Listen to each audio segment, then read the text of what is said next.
Je passe maintenant au document 2. C'est une expérience.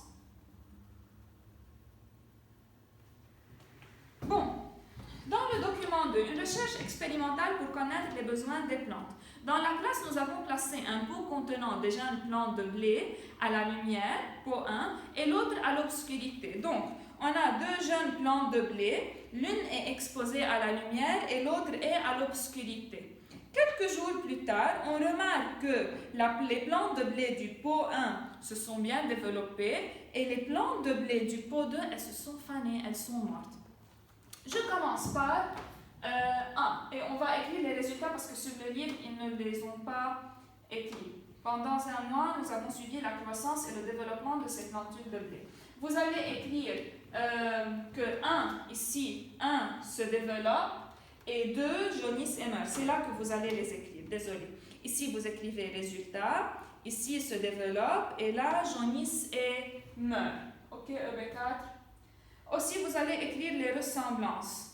Les ressemblances, vous pouvez les écrire au milieu. S'il n'y a pas de place, peut-être en haut, vous pouvez les écrire. Donc, vous écrivez plante de blé, eau, sels minéraux, dioxyde de carbone. Pour dire qu'on a des plantes de blé qui reçoivent de l'eau, des sels minéraux et du dioxyde de carbone. Ça, vous allez l'écrire ici. Et comme j'ai dit, les résultats, vous allez les écrire là.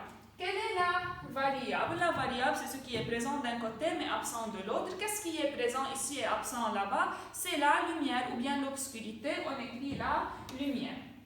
Formule une hypothèse expliquant les résultats. On a expliqué dans la leçon précédente, ça veut dire quoi? Hypothèse, c'est une suggestion, c'est une supposition de réponse. Je ne suis pas sûre, je suppose, peut-être, c'est à cause de ça. Donc, sans dire le mot car ni parce que, attention à ça. On commence par écrire hypothèse de points et je commence par la variable. Quelle est la variable? On vient de dire que c'est la lumière. Qu'est-ce qu'elle a fait la lumière sur mon résultat?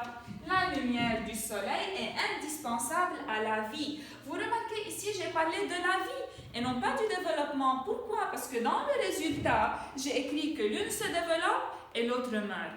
Donc c'est pour ça que je peux parler ici de la vie et non pas du développement. C'est pas que l'une s'est développée beaucoup et l'autre un peu. Pour parler ici, elle est indispensable au développement. Non, c'est que l'une est développée et l'autre elle est morte. Donc c'est pour ça que je dis elle est indispensable à la vie des plantes vertes. Il faut indiquer plantes vertes. Si vous dites seulement à la vie des plantes, je peux moi considérer que ce sont les plantes qui sont non chlorophylliennes. Or ce n'est pas correct. Attention.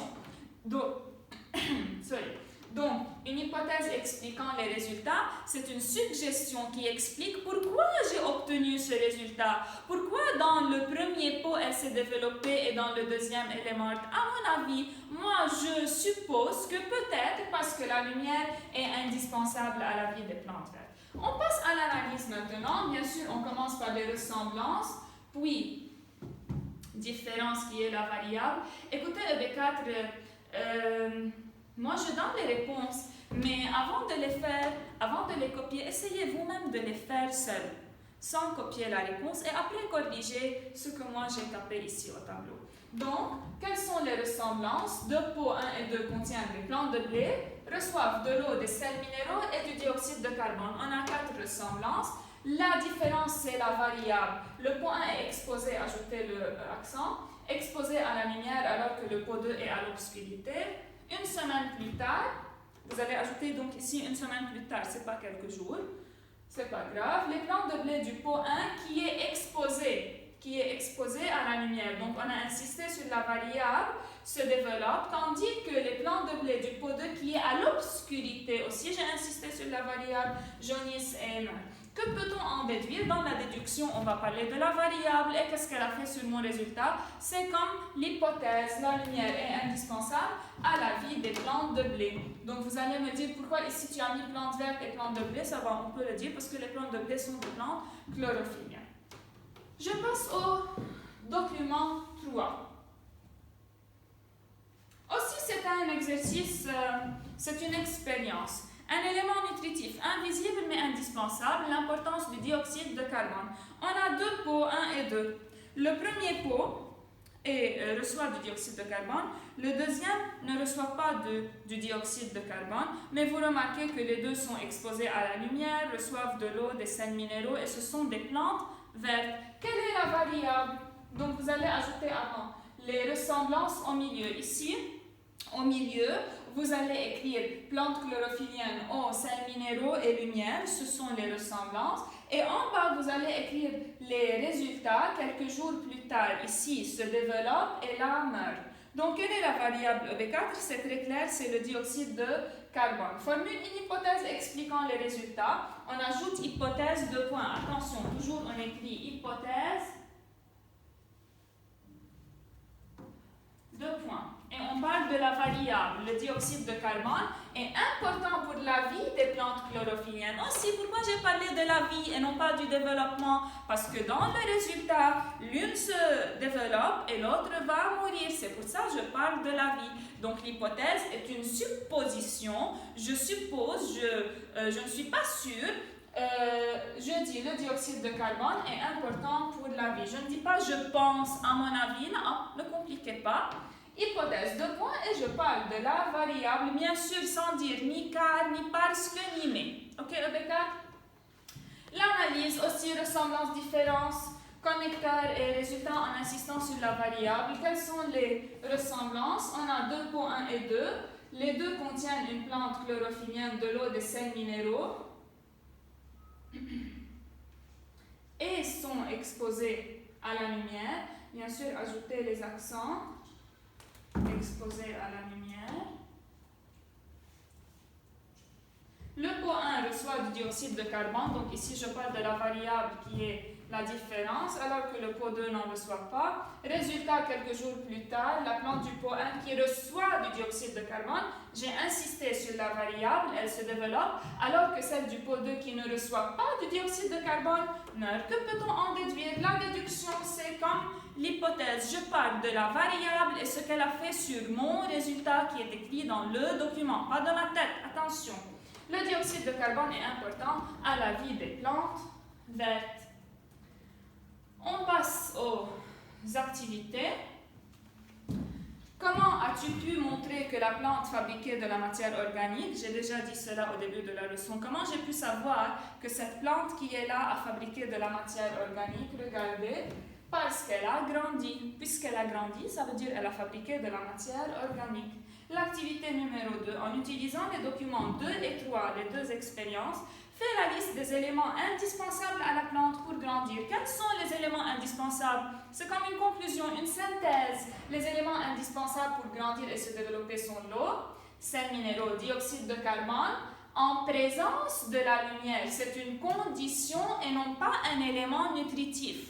Eau, sels minéraux et dioxyde de carbone sont des éléments nutritifs, mais la lumière est une condition qui doit être présente. Sans la lumière, rien ne se fait, pas de photosynthèse. Je conclus.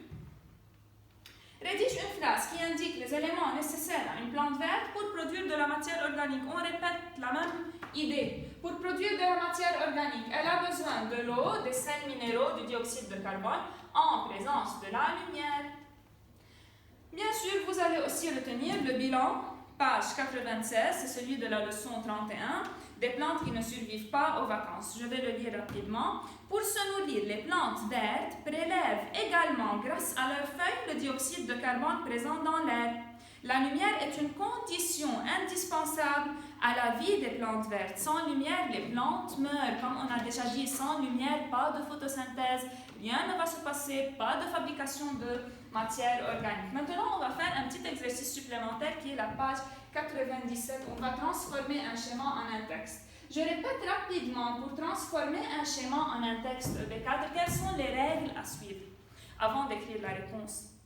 Pour transformer un schéma en un texte, il faut tout d'abord respecter la légende. On ne remplace pas par d'autres mots.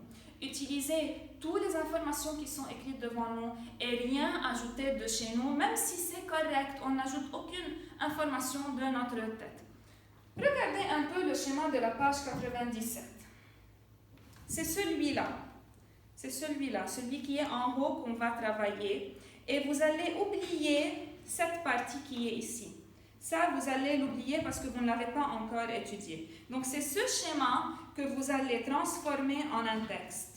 Vous oubliez ce que j'ai caché. En ce qui concerne la légende, la flèche bleue qui est là, la flèche bleue, c'est absorbé par. Après, la flèche jaune qui est en haut ici. La flèche jaune, c'est capter. On va ajouter le mot racine ici. Vous allez écrire que ça, ce sont les racines. Vous allez écrire ici feuille verte.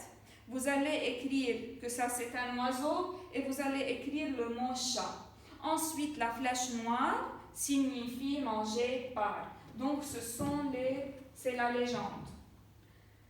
J'espère ici aussi que vous ne copiez pas tout de suite. Prenez un peu de temps, transformez-le en un texte et après, comparez et corrigez avec notre réponse qui est là. Je commence par l'eau et les sels minéraux, donc on doit utiliser tout ce qui est écrit. L'eau et les sels minéraux sont absorbés. Donc attention, vous allez ajouter les accents, ok, EB4. L'eau et les sels minéraux sont absorbés par les racines. D'autre part, le dioxyde de carbone est absorbé par les feuilles vertes qui captent aussi la lumière du soleil pour produire de la matière au niveau des plantes. Est-ce que ici j'ai dit capte aussi la lumière du soleil pour la transformer en énergie et photosynthèse? Non, même si c'est correct, je ne l'ai pas écrit. Pourquoi? Parce que ce n'est pas écrit dans le document qui est devant moi, donc je ne peux pas l'écrire ici.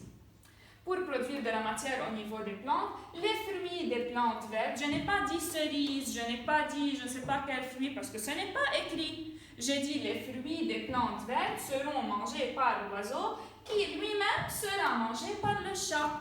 Donc, c'est cet exercice supplémentaire. J'espère que vous allez le faire seul et après vous allez copier. Et c'est tout pour cette leçon. Merci EB4, au revoir.